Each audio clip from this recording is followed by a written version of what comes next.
está un poco perdiendo la cuestión, un poco del vino, como pasa en España, se ha retraído también un poco el consumo por otras bebidas y demás, pero bueno, en mi época y en mi casa, con el asado siempre hay vino tinto, así que eso es, Que es curioso que ahí la tendencia sobre todo es el vino tinto. así es. Sí, sí, sí, sí, sí. Bueno, país de carne, país de tintos, así Claro. es, de simple. Oye, ¿y qué es lo que te ha hecho venir a España? Bueno, siempre viviendo en Argentina me moví mucho allí. Así como lo decía, viví en varias ciudades, viví en la Patagonia, trabajando en las temporadas, Bariloche, el Calafate, donde está el glaciar, los glaciares. Ujú. Eh, También en otras ciudades y siempre fue un interés por hacer la experiencia de moverme, vivir por aquí, conocer también Europa, por supuesto, en cuanto al vino, obviamente la cuna del vino, ¿no? El origen del viejo Sí. mundo. Pero bueno, la oferta tuve dar un poco de suerte dentro de todo, que fue unas vacaciones que me vine de vacaciones, vine a una Vinexpo y pasé a conocer Atrio, pasé a conocer a Toño y a José, a mis jefes, y ni bien volví a Argentina, tuve la oferta ya quedarme fijo aquí y venir a trabajar en forma fija a Atrio. Y por aquí te quedas, ya no te mueves, por lo visto. Y por lo visto, sí. Bueno, acabo de obtener la nacionalidad española, así que ya también estamos con la comodidad de papeles y todo, así que está todo perfecto como para quedarme por aquí. Genial. Pues Hoy eso todos los es días bueno. en Argentina, pero bueno, la verdad que la calidad de vida de ciudades como esta y de sitios que hay en España y en Europa, obviamente es bueno, también una elección de forma de vida, ¿no? Claro, De disfrutar. cambia. Sí, sí, sí, tal cual. Oye, una cosa, cuéntanos un poco de una forma genérica cómo surgió el vino en Argentina, una referencia histórica para que Sí, empecemos a saber algo. con historia. Sí, un Eh, poquito. sí, sí. Bueno, el vino obviamente de Argentina llegó de la mano de los conquistadores o descubridores un poco del territorio del Cono Sur. Obviamente se fue bajando, los españoles descubrieron la parte primero caribeña, la parte de América Central y luego fueron bajando por la zona de Ecuador, Colombia, Perú, desde Perú a Chile y desde Chile, por ejemplo, Mendoza, la gran capital del vino en Argentina, surgió por la creación desde Chile. Se envió emisarios a fundar Chile, a fundar, perdón, Mendoza desde Chile, ¿no? Ujú, Y la zona del centro del noreste, se fundó bajando desde la zona de Bolivia, de Paraguay, hasta, por ejemplo, Santiago del Estero, que es una de la capital y madre de ciudades de Argentina, ¿no? Ahí se cree que se llegó la primera cepa, la primera vid, llegó a Santiago del Estero. sí, Eh, claro, sí, que bueno, junto obviamente de la mano de los clérigos, ¿no? Para poder tener vino claro. para las misas, ahí fueron siempre llevando al hombro sus estacas, sus vides para tener el vino para las misas. A partir de ahí, el desarrollo de un poco de la historia, ¿no? Los siglos XVII y XVIII se fueron plantando, sobre todo Mendoza, la parte cuyana, la parte de los Andes.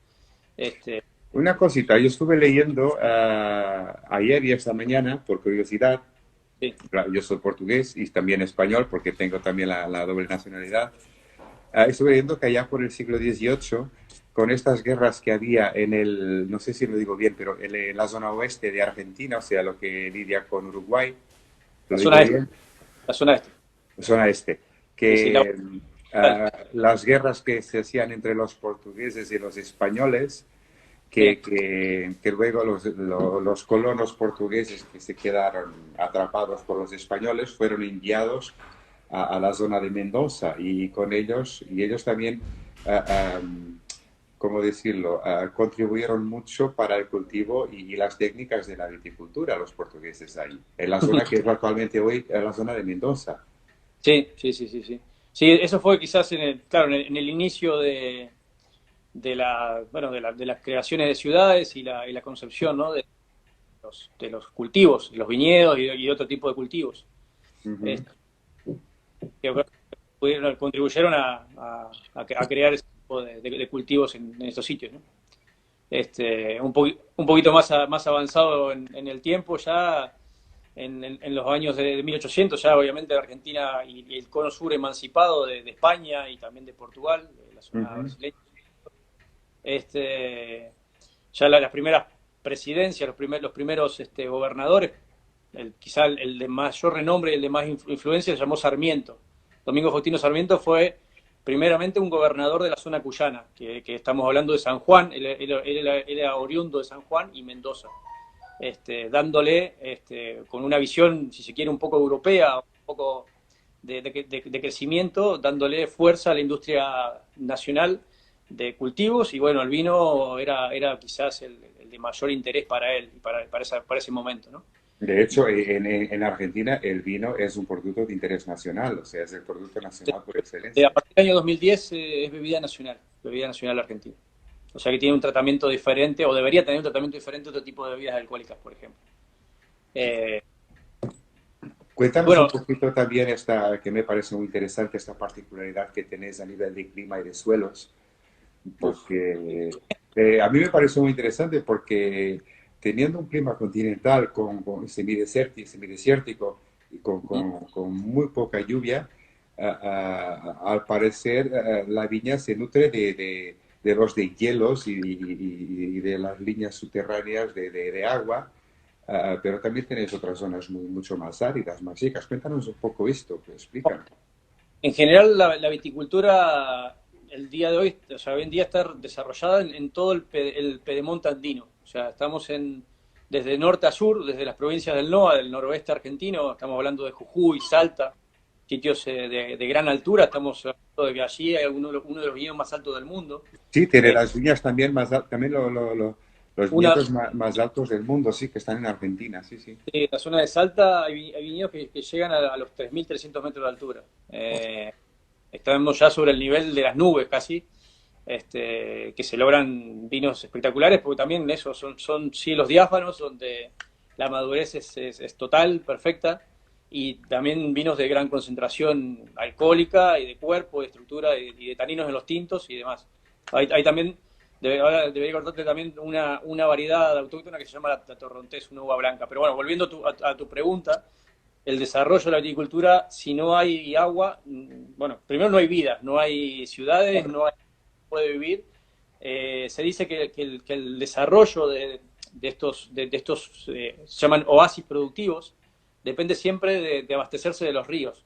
Pero bueno, obviamente no es nuevo, eso fue una herencia que primero los españoles y después obviamente los habitantes que han ido transcurriendo durante toda la historia han ido aprovechando esa agua de río, desde hielo, y también por supuesto pozos, ¿no? que son en algunos sitios necesarios porque ni siquiera hay río, hay que buscar agua subterránea, que es quizás en algunos sitios el impedimento más complicado porque hay que cavar hasta casi, no sé, 800, 900 metros para encontrar agua, con lo cual Sí. es muy caro ese tipo de perforaciones, ¿no? Pero son necesarias porque si no es hiperdesértico. Para que tengan en cuenta, en todo ese cordón montañoso de norte a sur, la mayor precipitación que puede llegar un año son 300 mililitros al año. O sea, es muy poquito, no cubre a veces ni la mitad de lo que la viña necesita. Y si además cae en épocas donde a la planta no le sirve, es imposible la producción. Con lo cual hay que hacerse de riego. Era muy típico en Mendoza el riego por manto, el riego por inundación.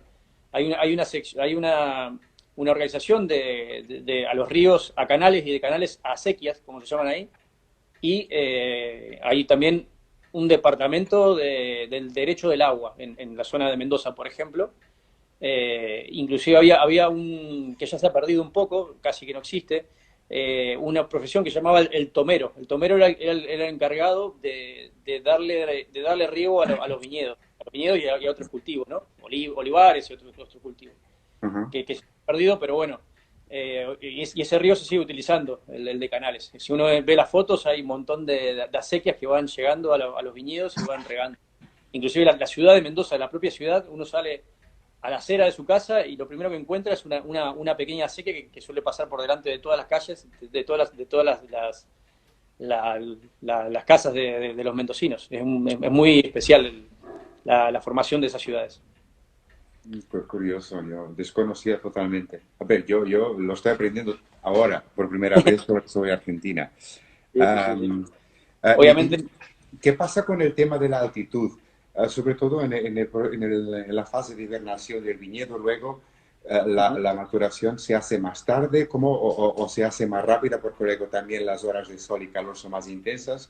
¿Cómo va No, bueno, cada región, obviamente estamos hablando de una amplitud de miles y miles de kilómetros de norte a sur, no sé, es difícil generalizar cada sitio, ¿no? No es lo mismo la altura de Salta, los 2000 y pico, 3000 metros de altura, como puede ser en provincias como San Juan, donde hay algunos valles que están mucho más bajos y otros más altos, y que la potencia, y aparte la latitud es muy diferente, lo mismo que la Patagonia Argentina, estamos en grandes diferencias de un sitio al otro.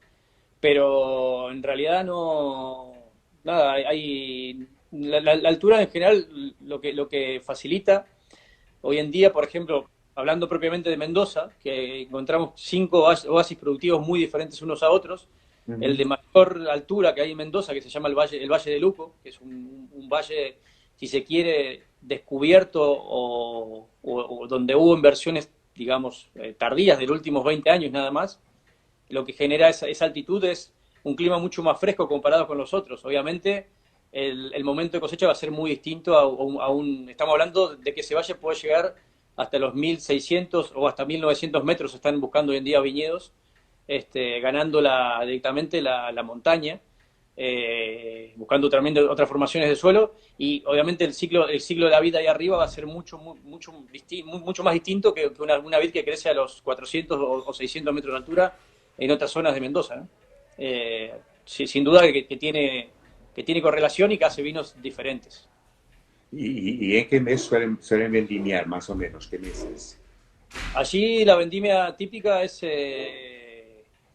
los blancos comienzan a finales de febrero, marzo, para blancos frescos, muy frescos y espumosos. También es Ajá. un lugar donde se produce mucho espumoso, Argentina. Y ya entrados en abril, que vendría a ser principio del otoño, son la mayoría de la concentración de la vendimia, y bueno, entre marzo y abril son también las fiestas de la vendimia en Mendoza, en las diferentes provincias. ¿Y qué tipos? Cuéntanos un poco los principales tipos de suelo que encontramos en estas zonas, tanto en estos oasis, en Sí. estas altitudes. Cuéntanos Y un poco, que eso también diferencia junto como con... decía, es muy diferente de un sitio al otro por la gran amplitud de territorio y de diferentes tipos de oasis y diferentes tipos de lugares. Pero obviamente, por ejemplo, lo más típico, si se quiere, en la zona central, en la primera zona, que son los departamentos de Luján, y Cuyo y Maipú, en la zona central de Mendoza, un poquito al sur de la ciudad propiamente de Mendoza, que es la zona, si se quiere, por antonomasia de la viticultura argentina, el vino más típico que cualquier persona ha probado, probablemente venga de allí, de esa región. Allí son suelos arcillo calcáreo y franco arenosos. Ujú. Hay también composición de arcilla, pero muy variables. Obviamente siempre también tenemos en cuenta también que casi siempre los viñedos se alojaron cerca de las orillas de los ríos, ¿no? Ríos de montaña, donde también hay mucha grava, bueno, mucho granito también.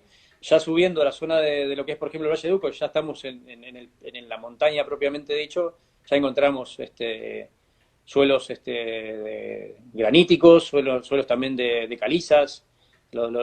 Ese nuevo descubrimiento ha ampliado el espectro en cuanto a Mendoza, por lo menos, ¿no?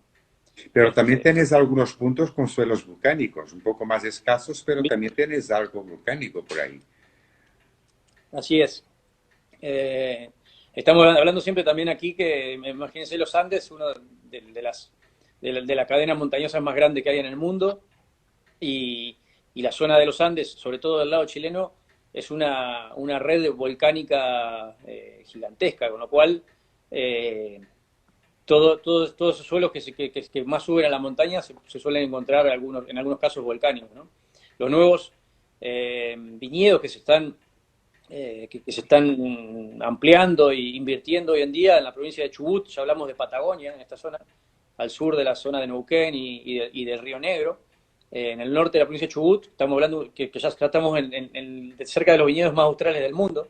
Estamos hablando del paralelo 44-45 de latitud sur, o sea, muy austral. Hay nuevos valles que están desarrollándose en lugares volcánicos. Hay mucha influencia de esos suelos en estos nuevos valles descubiertos hace poco, bueno, y con ánimo de plantar y de hacer crecer, ¿no? Obviamente también, si se quiere, este calentamiento global ha hecho que siempre se esté mirando más al sur para buscar frescura y identidad diferente de los otros suelos que hay y climas que hay en Mendoza, en San Juan, en Salta, en otras provincias. Oye, hablando ahora de las uvas, yo tengo entendido que la primera, supuestamente, que llegó ahí de la mano de los españoles fue la Moscatel. Sí. Que es curioso, ¿no? O sea, Salta, la zona del NOA que hablamos antes, del noroeste argentino, fue uno de los primeros sitios también en tener uva. ¿Por qué? Porque la bajada, digamos, desde el Alto Perú al norte de Argentina, a lo que es hoy el norte de Argentina y lo que es Bolivia, fueron, bueno, llegando y repartiendo, creando los viñedos allí. La uva que te mencionaba antes, que se llama Torrontés, es una uva que fue estudiada bastante durante los años de la década de la década del 90, el 1900, el siglo pasado, 1990, y el inicio hasta... Se la comparaba y se decía que era una uva como la Torrontés o la Torrontel que hay en Galicia.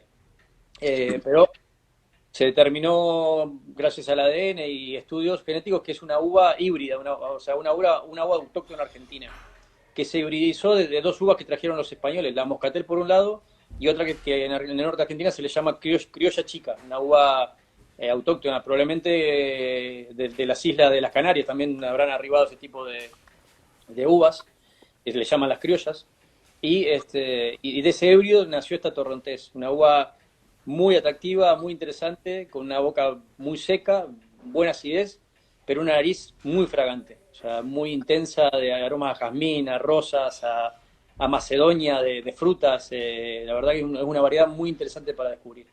Te están preguntando aquí si tiene algo que ver con la Terrantés de Madeira, que se vinifique en Madeira. No. No, por eso hubo entre los años 1980, 1990 y los 2000 que siempre se la comparó con un montón de uvas por el nombre propio que se le puso. Déjame solo decir a Carlos Poveda, es que él está hablando de la Torrontés. En Madeira hablamos de la Terrantés. Terrantés, sí. Que no tiene nada que ver. De hecho, la Terrantés que se vinifica en Madeira se cree que ha venido de las Azores en realidad y no de Madeira. Sí. Sí. Y esta es una uva que ya se descubrió que es un híbrido y con lo cual es autóctona. O sea, no las quedamos. Esta es una uva nuestra. La única, básicamente, si se quiere, autóctona real que se produce hoy en día vinos interesantes en Argentina es esta, la Torrontés. La Torrontés. Y aparte de esas, ¿cuáles son las más vinificadas? Cuéntanos un tanto en tintos como en blancos. Y la tinta por emblemática y por antonomasia en Argentina es la Malbec. La Malbec, claro. ¿Y es la más vinificada también, la más plantada? Es de la más plantada, es la más vinificada. Hoy en día los vinos, si se quiere, de gran exposición a nivel mundial y demás, la punta de la flecha y la bandera. Una pregunta, ¿pero la Malbec es autóctona o es No. hija de otra que se llevó? En realidad, el origen de esta uva, el nombre verdaderamente es Côte. La Côte es una uva de la zona de Cahors, en Francia, y también de Burdeos, una uva típica en Burdeos. En Argentina llegó de la mano de esta época que te contaba, de Sarmiento, cuando Mendoza y San Juan se hizo foco a querer fomentar esta industria. Contrataron a algunos ingenieros agrónomos, y específicamente un ingeniero agrónomo se llamó Aimé Peugeot, que estaba él en Chile porque se había escapado, o sea, de la época napoleónica, era un desertor de la época napoleónica de Francia y había terminado en Chile. Y él fue un ingeniero agrónomo muy activo en Chile cuando este presidente Sarmiento lo conoció en Chile, se lo trajo a Mendoza y con él trajo Malbec, Cabernet Sauvignon, Pinot Noir, todas las uvas típicas francesas, que bueno, que desde ese momento arribó la Malbec a Argentina, ¿no? Pero verdaderamente el nombre originario es Côte. Y para que tengan en cuenta, tal es el éxito de esta uva en Argentina, de la Malbec, que se arraigó muy bien, que dio expresiones que no lo había logrado nunca en Francia. Los franceses, productores de la zona de Cahors, hoy en día incluyen el nombre Malbec en la etiqueta, cosa que antes no existía. Sí. Era Cahors. No Inclusive lo en la última Vinexpo, cuando tú pasabas por el stand que tenían ellos de la región de Cahors en la Vinexpo, decía, el Malbec es nuestro. Y bueno, ya le han cambiado el nombre, verdaderamente. Malbec, bueno, se cree que hay diferentes como ideas de dónde surgió ese nombre, porque no es el nombre originario, pero se cree que fue un ingeniero agrónomo húngaro que trabajó la Malbec en Francia y en otras partes, y de ahí heredó este nombre. Aunque también suelen decir que significaba como mala boca en un francés antiguo y demás, porque era un vino no tan agraciado ni tan interesante en Francia, ¿no? Siempre integró los cortes bordoleses para darle potencia, estructura, color y armonía a los vinos y longevidad. Y la parte de la Malbec que tenemos por ahí. Bueno, cada región, por supuesto, por sus especificaciones típicas, se destacan diferentes variedades ideales, digamos, en cada región. Rápidamente, si yo te hago un repaso de norte a sur, por ejemplo, en Salta hablábamos de la Torrontés, ¿no? Cultivada entre 300 y 2000 metros de altura. La Torrontés es una uva, así como la Moscatel, que no es la Moscatel grano menudo, sino la Moscatel, la aromática, la grande, la gorda. Es una uva muy productiva, que lo típico es plantarla en parrales, o sea, en cepas altas que forman un techo, y de ahí para tener una buena madurez. Y bueno, eso es muy típico en el norte. También las tintas del norte, que dan vinos muy estructurados de buena intensidad, además de Malbec, la Cabernet Sauvignon, la Syrah, la Tanat, una uva típica también uruguaya, que ya hablarás con Martín en Uruguay. En el norte, en Salta, da muy buenas expresiones de Tanat. En Salta, en Jujuy, en la zona de altura de Argentina, ¿no? Luego, bajando un poquito, una uva que es también que se da muy, muy bien es la Syrah. En las zonas, por ejemplo, de otras provincias que se llaman La Rioja, que parecía le heredamos el nombre de La Rioja de España. También da una expresión muy, muy buena en La Rioja, en Catamarca, en San Juan, la otra provincia que está al norte, que también es la provincia más productiva, que está al norte. En su momento habían cogido esta variedad, la Syrah, y la idea era ponerla como uno de los grandes exponentes de la Syrah a nivel mundial, obviamente cosa muy difícil porque estamos compitiendo con los grandes Syrah del mundo, ¿no? Claro.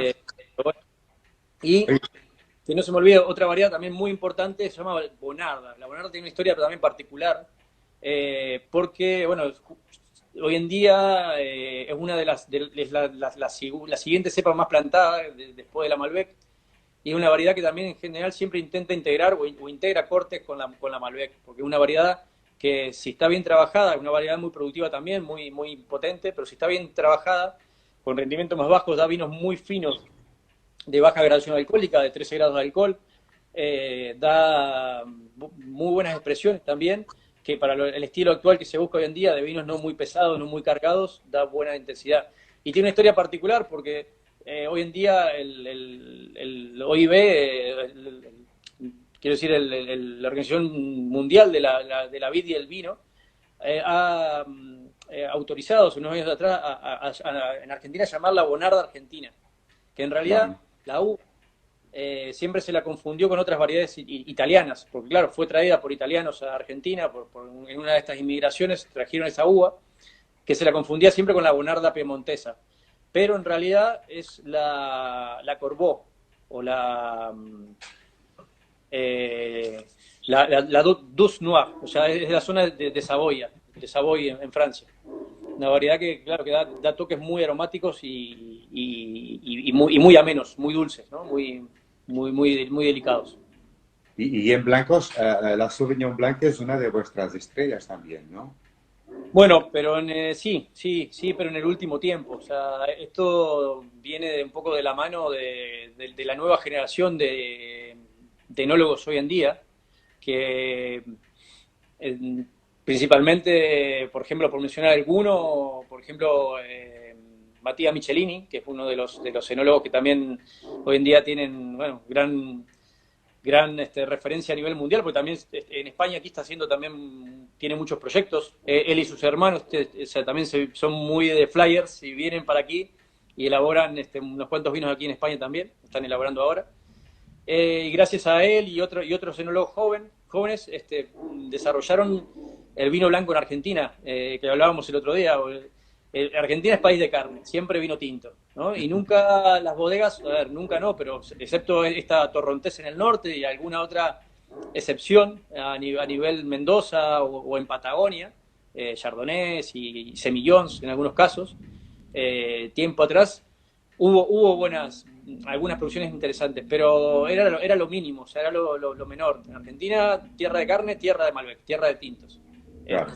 Desarrollo de los grandes blancos actuales, si se quiere, es reciente. Estamos hablando de la época de los 90 para esta parte, y en realidad, para destacarlos, a partir de los años 2000 y algo para acá. Así que Chardonnays, Sauvignon Blancs, algunos que otros Viognier también, hay interesantes en Argentina. Ujú. Y ahora, este último tiempo, ha habido arribos de otras variedades también interesantes a nivel mundial, como la Marsanne, la Roussanne, de la zona del Ródano, y otras variedades también que se están cogiendo para hacerlos interesantes, ¿no? A ver, supongo que estas influencias climáticas y de suelos que tenéis, hablamos de vinos con buena acidez, Mm. que también nos van, donde son vinos con buena evolución también en botella. Necesariamente la acidez es algo importante. Y Claro. teniendo en cuenta lo que hablábamos antes, estamos hablando de que de sitios hiperdesérticos, de un calor de verano muy intenso, pero que sí que es verdad que no lo mencionamos antes, aquí la amplitud térmica juega un papel también primordial. Esto de que obviamente de día podemos llegar hablamos principalmente siempre de Mendoza, bueno, cada sitio tiene su característica. En la Patagonia, por supuesto, es bastante más fresco, la temperatura media anual, pero la amplitud térmica en todos los sitios juega un papel primordial. O sea, de días, temperaturas que rozan los 40 o por encima de los 40 grados, Ujú. y de una bajada térmica de por lo menos 20 o 25 grados de amplitud térmica. Eso genera también una madurez óptima, lenta, y también el cambio y la evolución, digamos, de los vinos de Argentina en los últimos 15 años se ha ido buscando, después de la parquerización mundial de los vinos, hablamos de cosas concentradas de hiperextracción en bodega, pasadas de roble, que se está dejando un poco de lado, por suerte, algo queda todavía, pero ya se está evolucionando. La búsqueda de una madurez óptima y de un punto en la cosecha mucho más fresco que antes, ha generado que estos blancos se destaquen actualmente de una manera distinta. Y también esta búsqueda, como decías tú, de los suelos, ¿no? De buscar altitudes, montañas, suelos calizos, suelos granitos, Oye, que antes... hablaste al inicio también del tema del riego, por supuesto, que tenéis esa dificultad por el tema de que aprovecháis mucho el agua del hielo y o entonces Sí, viñedos plantados cerca de ríos de montaña o incluso tener que tener los pozos estos. así Pero es. pregunta, hay casos también de algunos productores o viticultores que supongo que estresarán sus viñedos a un límite para obtener más concentración y más calidad, ¿sí o no? Y sí, a ver, hay de todo, ¿no? Pero sí, sí, sí. Hoy en día, por ejemplo, un viñedo no se lo puede, bueno, yo no soy enólogo especialista, pero en ese tipo de sitios de montaña, de tan poca lluvia anual, hoy en día no puede existir un viñedo si no hay riego, y si no tenés el río cerca del cual te puedas hacer, necesitas perforación para tener el riego por goteo y para poder controlar justamente en qué momento se le da el agua adecuada y entre comillas el estrés hídrico que siempre se habla para este tipo de viñedos, pero sí que sin agua es imposible, es imposible. Oye, me preguntan aquí que cuál es la proyección de vinos dulces en Argentina. ¿Cuánto se elabora y se vende o conoce en el mercado? La verdad, en números de porcentajes no lo tengo, no conozco. Y el mercado actual, bueno, también no sé muy bien. Pero, a ver, siempre hubo interesantes exponentes de vendimias tardías y sobre todo también se venden, a ver, se consume mucho en Argentina espumosos, dulces. O sea, el otro día escuchaba a un especialista que en Argentina en su momento también se creó el extra brut, algo que en los espumosos de tanto de Francia, los champans y en otros sitios es una categorización que no se utiliza demasiado en el mundo, ¿no? Nosotros somos de paladar dulce en Argentina y bueno, el extra brut tiene un toquecito más alto de gramos por litro que un brut. Pero Pero bueno, eso ya vamos ahí. Cuéntanos una cosita, ya hablaremos de los tipos de vino. sí. ¿Cuántas denominaciones de origen tenemos en Argentina?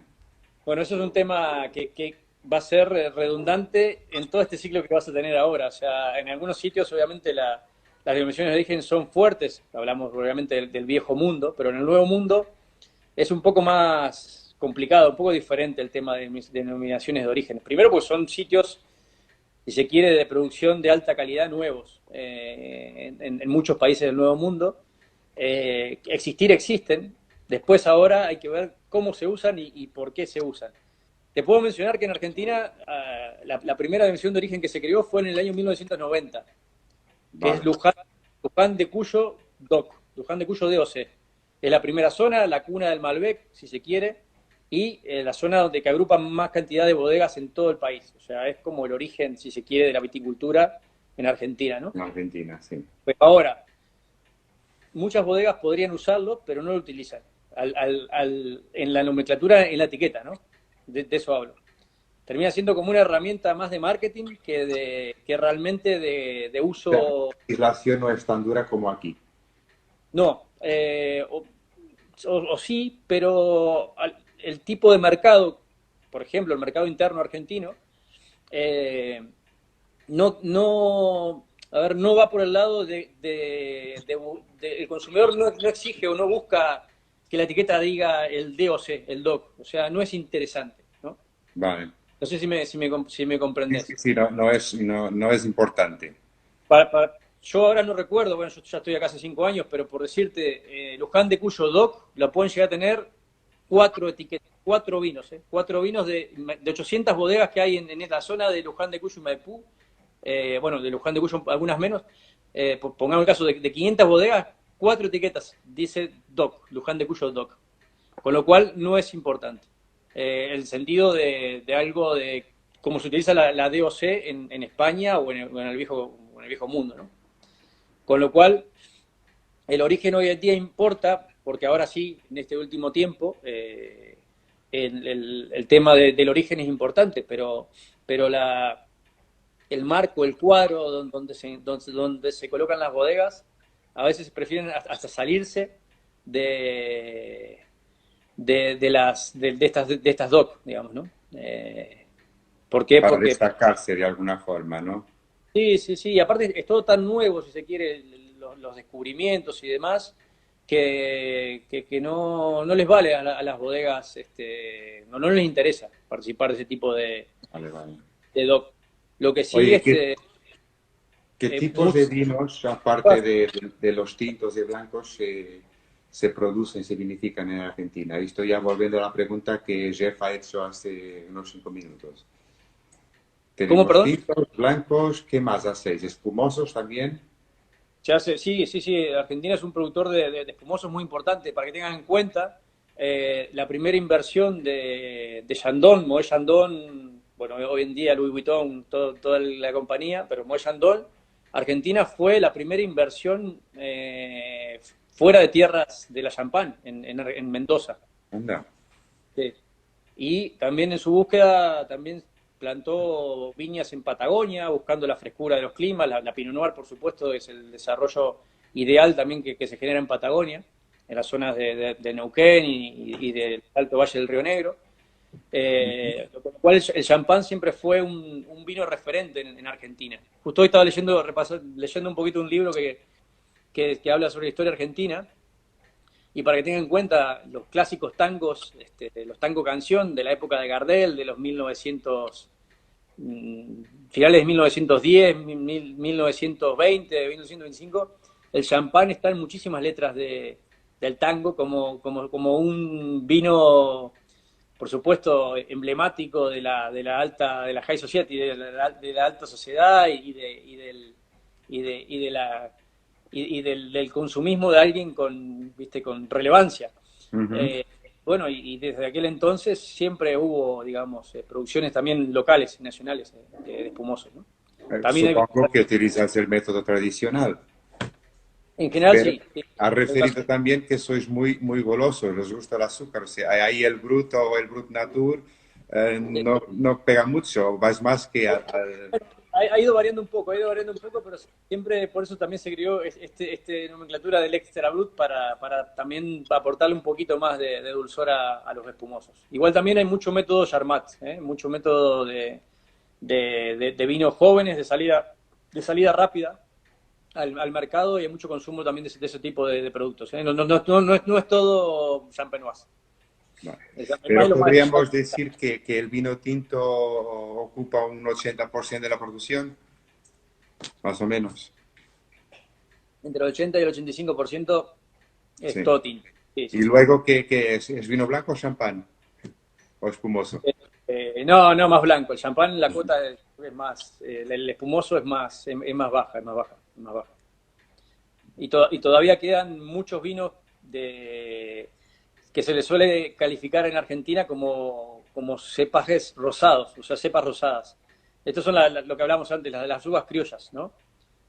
Segundo, La- Jeff, esa pregunta la contestaremos ya al final, ¿vale? No, no te vayas, que la contestaremos al final del directo. Perdona, pero sigue. No, que también una buena cantidad todavía se siguen produciendo de vinos le llaman en Argentina uvas ni blancas ni tintas rosadas, que son las uvas criollas, la criolla chica, la criolla grande, que una de ellas es la Listán, la criolla es la Listán, la de Canarias. Este, que bueno, Otra cosa, Diego, yo sí voy para que me ayudes también a mí, a otra gente que quiera que no lo sepa, sí. yo voy a una vinoteca a comprarme un vino argentino. ¿Cómo me guío para saber si es un crianza, si es un reserva? ¿Viene la etiqueta? ¿No viene? ¿Cuáles son las características?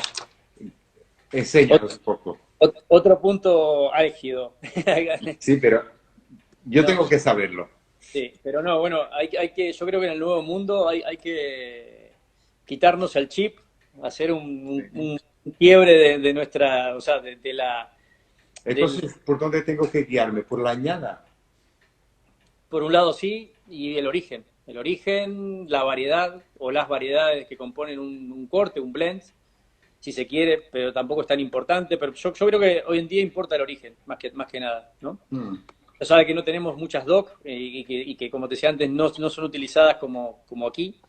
Para que tengan en cuenta, para etiquetas sobre todo de que existen en Argentina, hay estas nomenclaturas de crianza, pero para que tengan en cuenta, por ejemplo, la mayoría o sea, muchos vinos son jóvenes, como por decir, también lo que está sucediendo en las DOC de España, ¿no? Por ejemplo, Ribera Duero y Rioja, acá muchas bodegas han salido de esta cosa de esta participación en crianza, reserva y gran reserva. Por supuesto, los reserva y gran reserva lo siguen haciendo, pero el crianza, que aquí también ya se están dejando de utilizar en muchas bodegas. En Argentina pasa lo mismo. Todo vino cosecha tiene su propia identidad y su propio interés, mucho más que si tú ves en la etiqueta que diga reserva o gran reserva, ¿no? Están estipulados, pero muchas bodegas prefieren no ceñirse a ese tipo de nomenclaturas. El crianza no existe. Existe Ujú. una categoría que se llama roble. Roble es, de alguna manera, el vino ha tenido contacto con roble, pero no necesariamente con barricas de roble. El roble puede haber sido infusionado en forma de chips o duelas o interstate, y ya al vino se le puede llamar roble. O sea, es un vino aromatizado con roble. Es legal, pero pocas bodegas dicen cómo lo hacen. Vale. Eso es ¿De muy eso raro. qué tipo de roble utilizáis? Es roble francés americano que de una barrica que ya se utilizó, se la desarma, se la tritura se hace la infusión, por decir de una manera, en el roble, la maceración con sea, roble. incluso en roble, en crianzas, en reservas, utilizas tanto el francés como americano, no tenés una preferencia. No. Pero yo creo principalmente francés, pero también hay muchas bodegas que juegan con los dos robles y bueno, es así.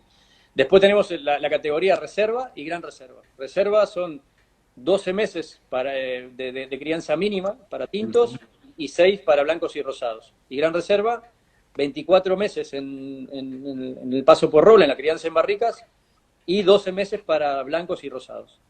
Y luego Eh, tienes un tiempo mínimo de botella también después de eso, ¿o no? no, no tanto, no Va de tanto. bodega para bodega.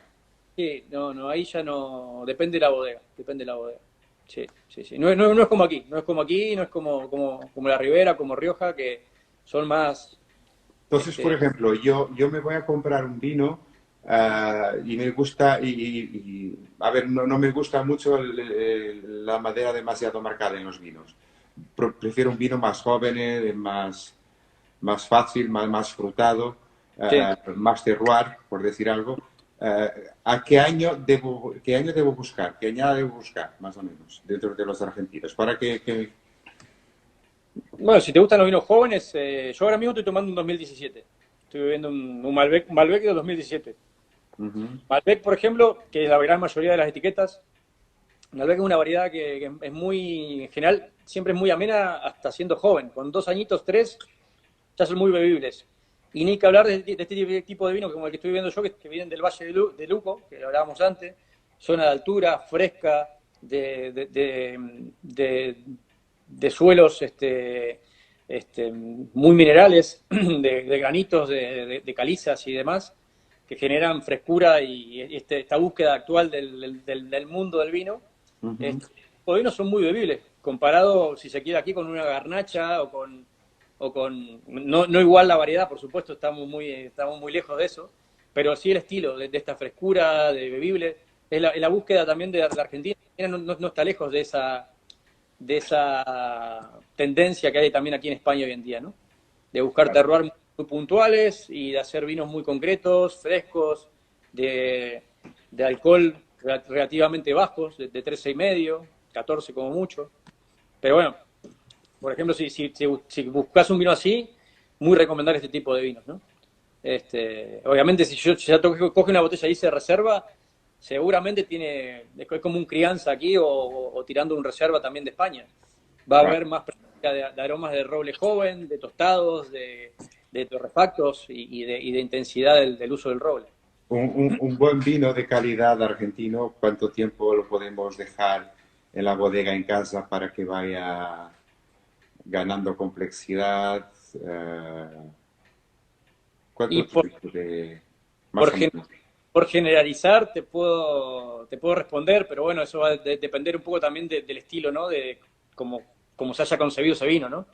Pero siempre, por ejemplo, si hablamos de Malbec, como te digo, hoy en día hay Malbec que te los puedes beber muy jóvenes, con 2, 3, 4 años de edad, desde la añada de la vendimia. Mm. Eh, y también el Malbec tiene una resistencia en el paso del tiempo fantástica. O sea, un Malbec con buena acidez, 20 años, un buen Malbec, una buena etiqueta, tampoco un vino joven, ¿no? Pero bueno, una buena etiqueta que está preparada para ser guardado, puede soportar tranquilamente 20 años perfectamente. Y con 10 años está fantástico, con 15 ni que hablar, y bueno, en algunos casos llega y supera los 20 años de vejez, ¿no? Este, Ni que ¿Cuál, hablar de los vinos de cada bodega que tienen un blend de Cabernet, Cabernet Franc, Malbec, que pueden, bueno, tener una vida larguísima. oye, corrígeme si, o dime tú, ¿cuál es una de las características más diferenciadas en un vino argentino? Hablamos de un tinto. ¿Son esas especias? ¿Cuál es lo que te define en una cata ciegas, por ejemplo, que te pueda llevar a un argentino? Y otra vez volviendo, es complicado generalizar, pero bueno, casi siempre asociamos el argentino al Malbec, ¿no? Si Sí. hablamos de Malbec, a ciegas es color en general rojo violáceo cuando joven, el aroma típico de las ciruelas y violetas en nariz, muy intenso, y luego taninos en general muy domados, muy amables, muy, muy, muy finos. El Malbec se caracteriza por tener una boca muy, muy amable. O sea, gana muchos adeptos a nivel mundial. A mí me pasa mucho cuando en el restaurante ofrezco y nunca han tomado un Malbec. Es un vino que le gusta a todos, o sea, a todo el mundo gusta, porque es un vino que tiene una boca siempre amable. ¿No? Por más que sea un gran reserva y aunque sea joven, siempre el tanino está muy domado, siempre está muy calibrado, muy, muy, muy integrado. Y el uso de la madera también le viene muy bien, ¿no? Si hablamos para tener un punto de referencia comparando con España, y si hablamos de ese Malbec, ¿qué es lo que más podría no ser igual, pero ser más en acorde o más parecido, según tu opinión? Y a ver, yo en general, a ver, estos vinos de Nuevo Mundo a veces son difíciles de ponerlo en un Sí, pero si ideario. hablamos de esta amabilidad, de todo esto, más o menos A por mí, ahí. por ejemplo, justo la casualidad que yo estoy aquí en Extremadura, ¿no?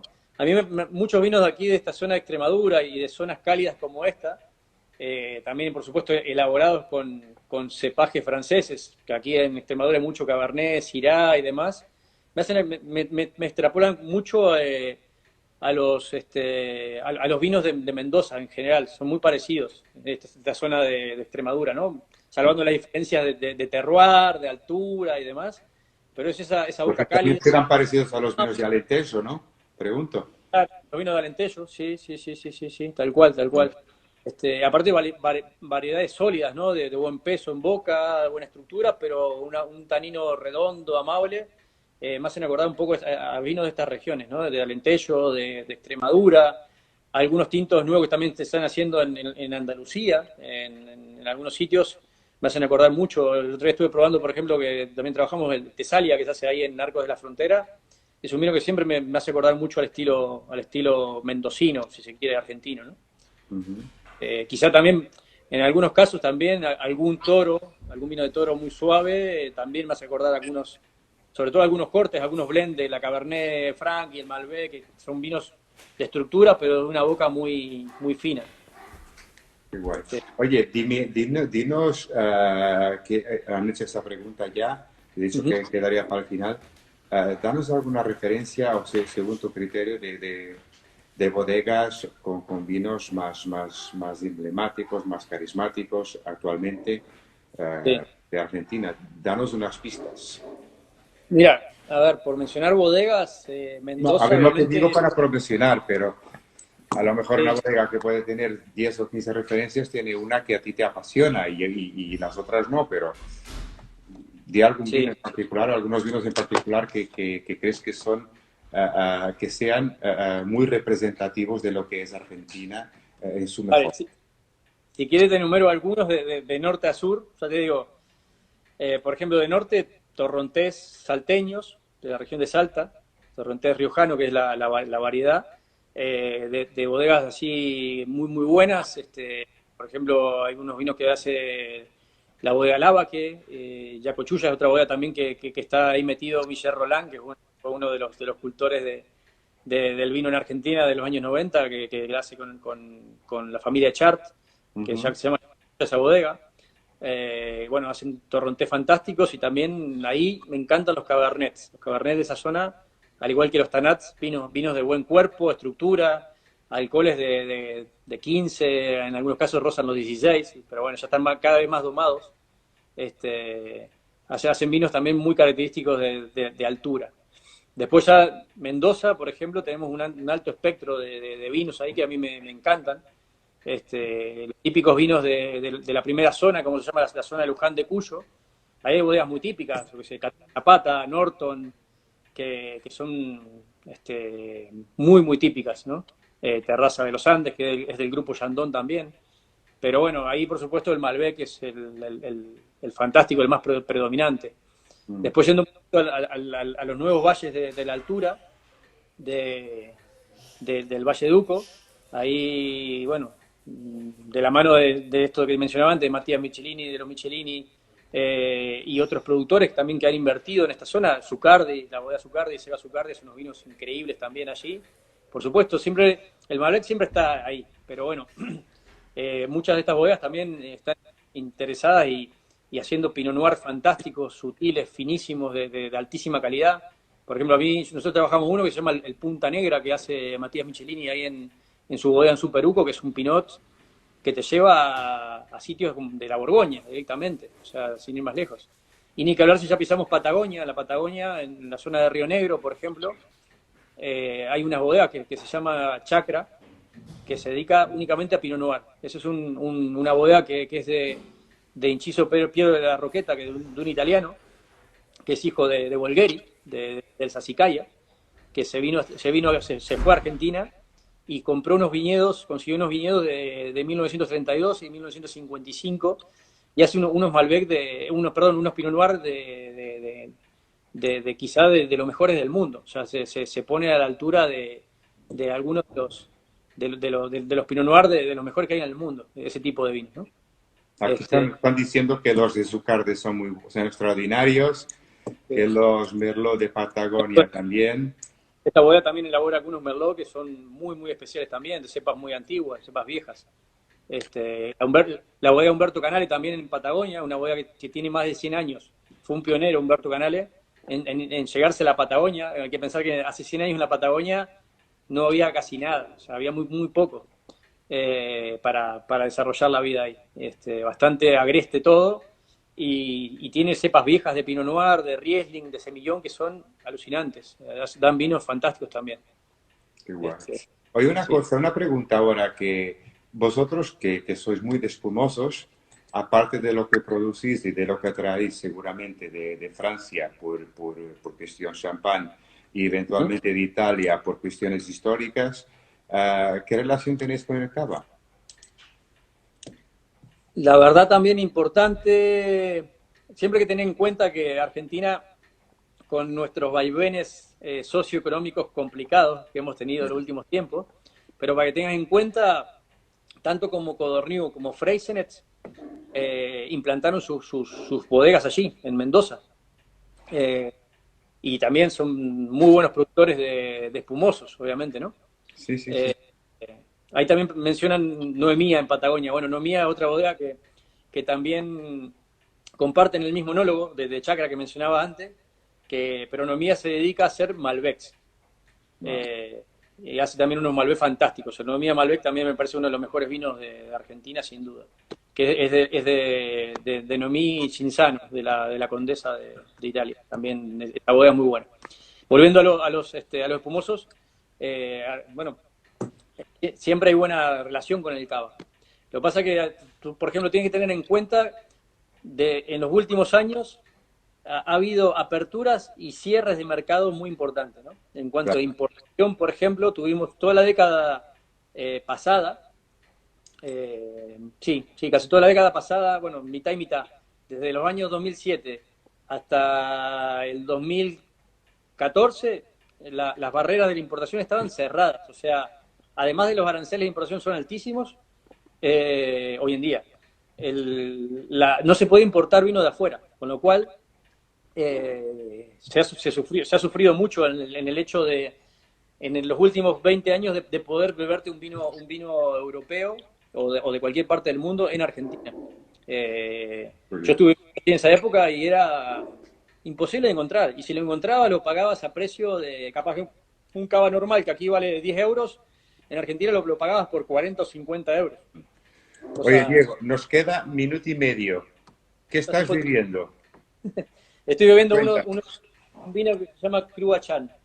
Es un Malbec del 2017 de la zona de Tupungato, que es uno de los emprendimientos de la familia Michelini. En este caso es Gerardo Michelini junto a su mujer que se llama Andrea Mufato. Es un Malbec finísimo como el que mencionaba antes, de boca muy, muy delicada y muy mineral, como se habla hoy en día, o sea, mucha frescura. Esta gente también está haciendo vinos interesantes en la zona de Bierzo, aquí en España. El mundo, muy bueno, muy bueno. ¿Y que puedes enseñarnos el color que tenemos por ahí, que es la única cosa que podemos verlo? Sí. Bueno, color típico de Malbec que mencionaba antes, ¿no? Sí.